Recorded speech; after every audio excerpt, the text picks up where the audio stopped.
భారతదేశంలో అతిపెద్ద పండుగలలో ఒకటైన హోలీ పండుగ వచ్చేసింది. రంగుల పండుగ హోలీని ఘనంగా జరుపుకోవడానికి దేశవ్యాప్తంగా సన్నాహాలు జరుగుతున్నాయి. ఈ సాంప్రదాయ పండుగ హోలీ ఉత్సాహంగా మార్కెట్లో ఇప్పటికే ప్రారంభమైంది. హోలీని రంగులు, ఆనందం, ఉత్సాహభరితమైన పండుగగా పిలుస్తారు. హోలీ పండుగ పరస్పర ప్రేమ, సోదర భావాన్ని పెంపొందించేందుకు వేడుకగా జరుపుకుంటారు. దేశంలోనే కాకుండా విదేశాల్లో కూడా హోలీని ఎంతో ఉత్సాహంగా జరుపుకుంటారు. హోలీలో వినోదం, రంగులతో పాటు హోలికా దహన్ కూడా ప్రత్యేకంగా ఉంటుంది. ప్రతి చోట రంగుల హోలీకి ఒకరోజు ముందు మధ్యాహ్నం హోలికా పూజ, సాయంత్రం హోలికా దహనం చేస్తారు. హిందూ ధర్మంలోని అనేక సాంప్రదాయాల ప్రకారం ప్రహ్లాదుని రక్షించడానికి హోలికా మరణాన్ని హోలీగా జరుపుకుంటారు. హోలీ పండుగకు ముందు రోజు రాత్రి ఉత్తర భారతదేశంలో, దక్షిణ భారతదేశంలో కొన్ని ప్రాంతాలలో ఈ సాంప్రదాయానికి అనుగుణంగా హోలీ మంటలు వేస్తారు. హోలికా రాక్షస రాజైన హిరణ్యకశిపుడి సోదరి ప్రహ్లాదుని అత్త.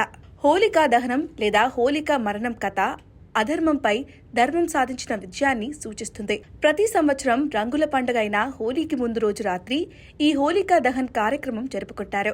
హిందూ ధర్మం ప్రకారం హిరణ్యకశిపుడు అమరత్వం పొందాలని బలంగా కోరుకుంటాడు. కఠోర తపస్సు బ్రహ్మ ద్వారా ఆ వరం పొందుతాడు. దాంతో హిరణ్యకశిపునికి 5 ప్రత్యేక శక్తులు వస్తాయి. అతన్ని మానవుడు లేదా జంతువు, ఇంట్లో లేదా ఆరుబయట, పగలు లేదా రాత్రి, భూమిపై లేదా నీటిలో లేదా గాలిలో ఏ అస్త్రం, శస్త్రం చంపలేదు. ఈ శక్తులు అతనికి అహంకారాన్ని కలిగిస్తాయి. హిరణ్యకశిపుడు తనను మాత్రమే దేవుడిగా పూజించాలని, తన ఆదేశాలను అంగీకరించని వారిని శిక్షించి చంపాలని ఆదేశిస్తాడు. అతని కొడుకు ప్రహ్లాదుడు తన తండ్రిని దేవుడిగా ఆరాధించడానికి నిరాకరిస్తాడు. విష్ణు భక్తుడైన ప్రహ్లాదుడు తండ్రి మాట కాదని విష్ణువును పూజించడం కొనసాగిస్తాడు. దాంతో హిరణ్యకశిపునికి కోపం వచ్చి ప్రహ్లాదుని చంపడానికి రకరకాల ప్రయత్నాలు చేస్తాడు. ఒక ప్రత్యేక ప్రయత్నంలో హిరణ్యకశిపుడు సహాయం కోసం అతని సోదరి హోలికను పిలిచాడు.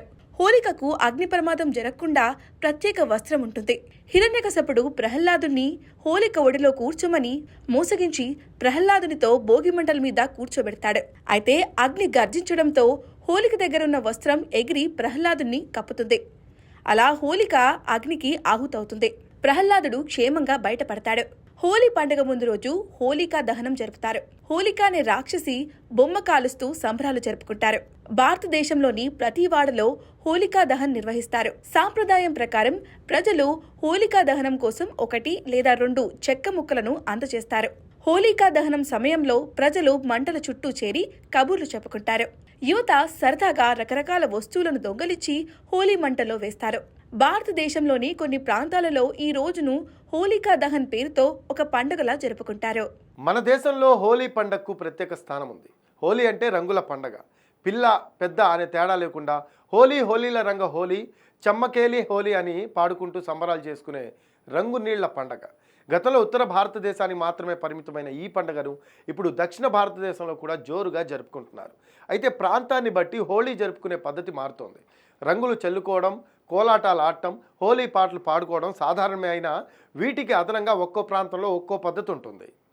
హోలీ పండుగను ఒక్కో ప్రదేశంలో ఒక్కో విధంగా నిర్వహిస్తారు. ముఖ్యంగా ఉత్తరప్రదేశ్లోని పలు ప్రాంతాలలో హోలీ పండుగ సందర్భంగా వింత వింత ఆచారాలు ఉంటాయి. ఉత్తరప్రదేశ్లోని మథురాకు దగ్గరలో ఉన్న బర్సానా పట్టణంలో హోలీని వింత పద్ధతిలో జరుపుకుంటారు. అక్కడ హోలీ పండుగ రోజున మగవాళ్లను లాఠీలతో కొడతారు. ఈ ఆచారాన్ని స్థానికులు లాట్ మార్ హోలీ అంటారు. లాట్ అంటే లాఠీ అని, మార్ అంటే కొట్టడం అని అర్థం.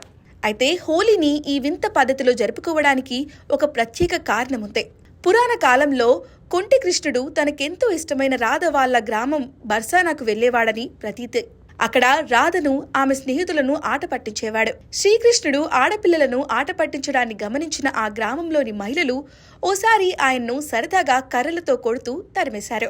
అప్పటి నుంచి ఆ గ్రామంలో శ్రీకృష్ణుడిని తరిమికొట్టిన సందర్భంగా గుర్తుగా ఈ వింత ఆచారాన్ని పాటిస్తున్నారు. ప్రతి ఏడాది పొరుగున ఉన్న కృష్ణుడి గ్రామం నంద్గావ్ నుంచి మగవాళ్లు మహిళలతో హోలీ ఆడటానికి బర్సానాకు వస్తారు. హుషారుగా హోలీ పాటలు పాడుతూ, ఆటలు ఆడుతూ అక్కడి ఆడవాళ్లను రెచ్చగొట్టేలా కొంటె పనులు చేస్తారు. ఈ సందర్భంగా ఆడవాళ్లు కర్రలు తీసుకుని మగవాళ్లను కొడతారు. అయితే ఆడవాళ్లు కర్రలతో కొడుతూ ఉంటే దెబ్బలు తగలకుండా మగవాళ్లు డాలు అడ్డం పెట్టుకుంటారు. ఈ లాట్మార్ హోలీ పండుగ కోసం సన్నాహాలు నెల రోజుల ముందు నుంచే మొదలవుతాయి. మగవాళ్ళను బలంగా కొట్టడానికి అత్తలు తమ కోడళ్లకు ఆ నెల రోజుల పాటు మంచి పౌష్టిక ఆహారం పెడతారు. అయితే శ్రీకృష్ణుని పురాణ కాలంలో కొట్టినట్టే ఇప్పటి మగవాళ్ళను కూడా ఆడవాళ్లు సరదాగా కొడతారు. ఇక ఇదే తరహాలో హర్యానాలో కూడా వింత హోలీగా పండుగ జరుపుకుంటారు. అక్కడ ఆ హోలీ పండుగను స్థానికులు కరోర్ మార్ హోలీ అంటారు. అక్కడ వదినలు మరదళ్లను, బావలు బావమర్దులను కర్రలతో కొడతారు. ఏడాది పొడవునా మరదళ్ళు వదినల మీద, బావమర్దలు బావల మీద వేసిన జోకులకు ఆ రోజు సరదాగా తీర్చుకుంటారు.